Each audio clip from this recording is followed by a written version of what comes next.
Napag-usapan natin ang patungkol sa mga isasama nitong si Rimuru papunta sa may Eldorado kung saan nauna nang mang-invade ang mga kalaban na Phantoms. Pero bago natin simulan itong video na ito ay i-roll muna natin ang intro. Hello everyone and welcome to my channel, ang inyong source ng Tagalog na Tansura Contents. Sa channel na ito pinag-uusapan natin ang mga nangyayari sa may Tansura Universe. So without further ado, let's get into the video. So napili na nga nitong si Rimuru ang kanyang mga isasama pero meron biglang pumasok sa may isip niya. Kaya nagsorry siya kay Benimaru kasi hindi niya daw muna natanong ito kung gusto ba ni Benimaru na manatili na lang dito dahil ngayon nga buntis ang kanyang dalawang asawa. Baka daw gusto nitong si Benimaru na magstay para protektahan itong dalawang to. Apparently magkakaiba ang gestation period ng bawat mga monsters. Depende ang tagal sa bawat species. Si Momiji pala 300 years na ipinagbuntis ng kanyang nanay. Ganun katagal bago mga nakang isang Tenku. In the case of Alvis naman, hindi pa sila sigurado. Ang mga beastmen daw kasi merong dalawang way ng panganganak. Ang una pag-develop ng embryo. Then ang ikalawa naman ang pangingitlog. Pero sa ngayon daw, embryo ang dinedevelop nitong si Alvis. Kaya again, tinanong nitong si Rimuru itong si Benimaru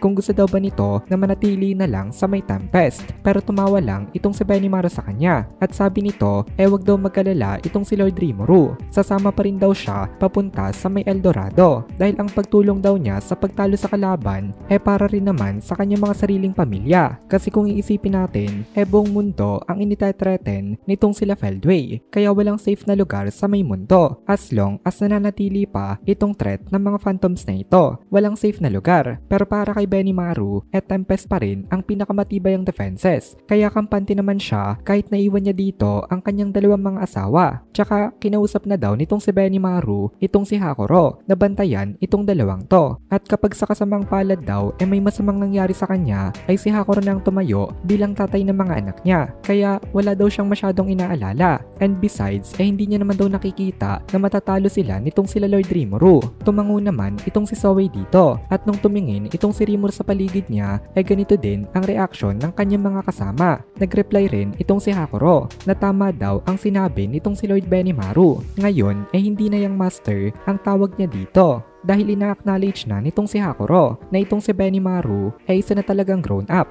Kaya niya nang mag-decide para sa kanyang sarili. After mag-reply nitong si Hakuro dumating rin dito itong sila Alvis at Momiji. Sinabi nilang dalawa na wala daw chance na matalo itong kanilang asawa. Naniniwala rin daw sila kay Benimaru sama. Mukhang prepared na rin itong dalawang to. Kaya nagsalita sa kanila itong si Rimuru na hindi niya daw may ipangako na sila ang mananalo. Pero ipapangako niya daw na buhay silang lahat na makakabalik dito. Pero sabi ni Benimaru magtiwala daw sa kanya itong si Lord Rimuru. Pag-uwi daw nila sila daw ang mananalo. Talagang napaka-confident itong si Benimaru sa kanyang sariling skills dahil ngayon kilala niya na ang kanyang sarili. Halos master na rin niya ang kanyang mga panibagong powers. Ngayon na nakapag-awaken na rin siya into a true Demon Lord. Napangiti naman dito itong si Rimuru kasi pumasok sa isip niya na napaka-reliable din daw nito. At kapag kaduo daw nito itong si Soei parang wala na daw dapat na alalahanin pa dahil parang wala na daw na makakatalo sa may duo nitong dalawa. Ganito rin ang tingin nitong si Rimuru sa duo nila Ranga at Kumara. Parehas na beast itong dalawang to.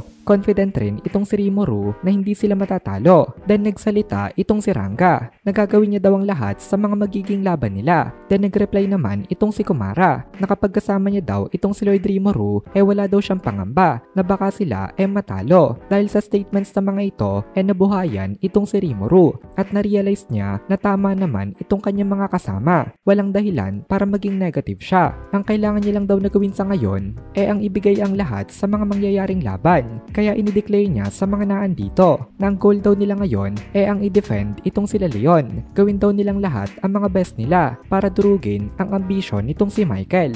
Mahihirapan sila sa mangyayaring laban dahil itong si Michael walang humanity. Wala siyang pakialam kung ano man ang may i-sacrifice niya para ma-achieve ang kanyang gustong mangyari. Pero kahit na ganon, desidido itong sila Rimuru napigilan na makapagwagi ito. Ngayon umalis na sila at nag-teleport na sila papunta sa may Eldorado. Pero bago pa makarating dito, itong sila Rimuru nagsimula na nga ang kanilang gera. Nagsimula na agad na magwala dito itong si Vega. Nainis naman sa kanya itong si Cagali kasi hindi sumunod itong si Vega sa kanilang napag-usapan na plano. Nagreklamo din itong si Feldway sa may behavior nga nito. Ngayon kasi hindi pala kasama itong si Michael. Ang leader ng raid na ito itong si Feldway. Hindi makapaniwala itong si Cagali nung una na kaya din gamitin itong si Feldway ang kapangyarihan ni Michael. Pero sa lahat ng mga nangyari in the past wala na siyang dahilan para magduda pa sa kanya dahil napaka-capable rin naman talaga nitong mga phantoms niyang kasama. Tsaka hindi kasi magandang idea na i-expose agad sa may battlefield ang pinaka-head ng inyong forces. Kaya ngayon wala talaga muna dito itong si Michael.